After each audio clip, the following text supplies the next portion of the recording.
დღეს უშუალოდ გაკეთდა ის ჩვენება მივეცი მე პირადად მგალობლის რომ არ ვიცი როდის მისცა ეს ჩვენება ანუ მოვყევი რა იყო რეალურად სასამართლომდე რამდენიმე საათით ადრე იმიტომ რომ მანამდე მე ჯეროდა იმისი რასაც იქ მაჯერებდნენ ის რომ გავდიოდი ჯარიმით ეს ჩვენება ახალდაწერილი იყო არ ვიცი ეს თავიდანვე რომ იმეცა ეს ჩვენება ანუ რეალობა რომ მომეყოლა რა გადაწყვეტილებას მიიღებდა სასამართლომ რა ფაქტია რომ მათ უარი გითხრეს გირაოზე შემდეგ რაც მოხდა ეს იყო ყველას ერთად დგომის შედეგი ჩემი პოზიცია ასეთი არის მე ესე ვთვლი საზოგადოება გამოვიდა ახალგაზრდობა მე რაც უყურე მარტო ახალგაზრდობაც არ ყოფილა იქ სხვადასხვა შეხედულებების ხალხი ძალიან ბევრი ადამიანი იყო საოცარი სურათი იყო ასეთი ერთსულოვნება და ასეთი სოლიდარობა ძალიან იშვიათია ბერას მადლობა საზოგადოების რაღაცა ნაწილმა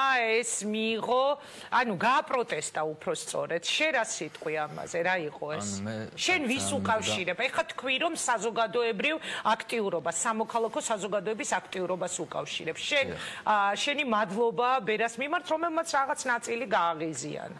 ხო, ანუ როგორც ვამბობდი, ეს იყო ყველას ერთად დგომის შედეგი, ეს იყო თეთრი ხმაური, ეს იყო სხვადასხვა პოლიტიკური პარტიები, ხალხი, უბრალო ხალხი, თუნდაც ბერა პოლიტიკურ პარტიას ხო არ წარმოადგენს. ანუ გასაგები არის ის რაღაც სხვა გარემოებები, მაგრამ ბერა არის ახალგაზრდა, მით უმეტეს თუ ის ახალგაზრდები თავისინებით გამოვიდნენ იქ ისე როგორც რომ არ ქონდათ ჩემთან შეხება იმდენი ადამიანიდან ვიცნობ ალბათ 1%-ს ხო და ეს სულ სხვა ხალხი დამდგა გვერდს. ბერას არის ცნობ?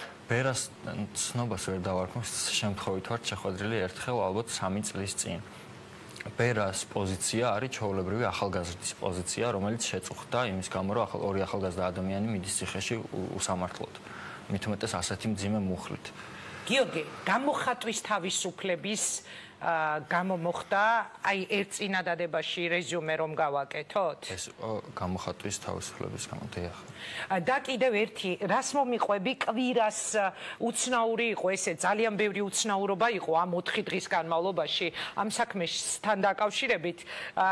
კვირას უეცრად, მას შემდეგ რაც საჯარო პოზიციები უკვე ცნობილი გახდა, მაგალითად პრემიერ-მინისტრის, რომელმაც უნდა ვთქვათ, რომ აქციის მიმდინარეობისას უკვე გაავრცელა განცხადება, შემდეგ ბერა, შემდეგ კახიკალაძე და უეცრად კვირას პროკურატურა შედის ციხეში, ასეთი რამ არ ხდება. კვირა დღეს შევიდა პროკურატურა. რას გაიხსენებთ, რა გითხრეს, რატომ შემოვიდნენ და რა გითხრეს? შემოვიდნენ, იმიტომ რომ გამოძიება იყო დაწყებული იმ ფაქტზე, რომ ჩვენს მიმართ დაირღვა კანონი მოხდა უფლებამოსილების გადამეტება.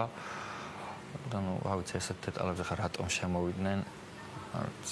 კვირას რომ შემოვიდნენ, თქვენ უკვე იცოდით, რომ მალე გათავისუფდებოდით? ისეთი რა კითხვები დაგისვეს, ანუ ეს საინტერესო. კითხვები დამისვეს, მომაყოლეს, რა ხდებოდა და რაღაც დეტალებზე გაამახვილეს ყურადღება. იმ დეტალებზე, სადაც ძალიან მკაფიოდ გამოიხატებოდა ეს დარღვევები.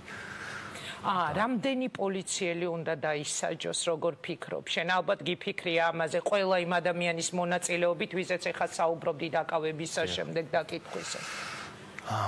ძნელი არის ესეთ კითხვაზე პასუხის გაცემა, რამდენი პოლიციელი უნდა დაისაჯოს, მაგრამ მით უმეტეს არ ვიცით საიდან მოდიოდა, ხო? შეიძლება ის პირები, რომლებიც მე ვნახე იყვნენ თავად ორგანიზატორები, არ ვიცი ასე. ჯერა ამისი, რომ თავად იყვნენ ორგანიზატორები, თუ კლიპის გამო იყო, რიგითი პოლიციელები იქნებოდნენ, შენი აზრით ამის ორგანიზატორები? შეიძლება რიგითიც გაღიზიანდეს და გადაწყვეტოს მსგავსი ქმედების ჩადენა. არ ვიცი საიდან მოდიოდა, მაგრამ ძალიან დიდი იმედი მაქვს, რომ მიაკვლევენ იმ ადამიანს, იმ ჯგუფს, ვინც ეს გადაწყვეტილება მიიღო, რომ ესე მოქცეოდნენ და მათ იმიტომ უნდა აგონ პასუხი, რომ არ მოხდეს მსგავსი ფაქტების განმეორება, იმიტომ რომ უნდა დამთავრდეს რა. პატარა ხარ საიმისოთ, ეხლა რა კითხვაც უნდა დაგისვა, მაგიდასთან უკვე პოლიტიკოსებს შემოვიყვან და ვიდრე ისინი დაიწყებენ საუბარს, უნდა გადავიდე აუდიტორიაში ჩვენ სტუმრებთან, მაგრამ ინტერაქტივში დავსვით ასეთი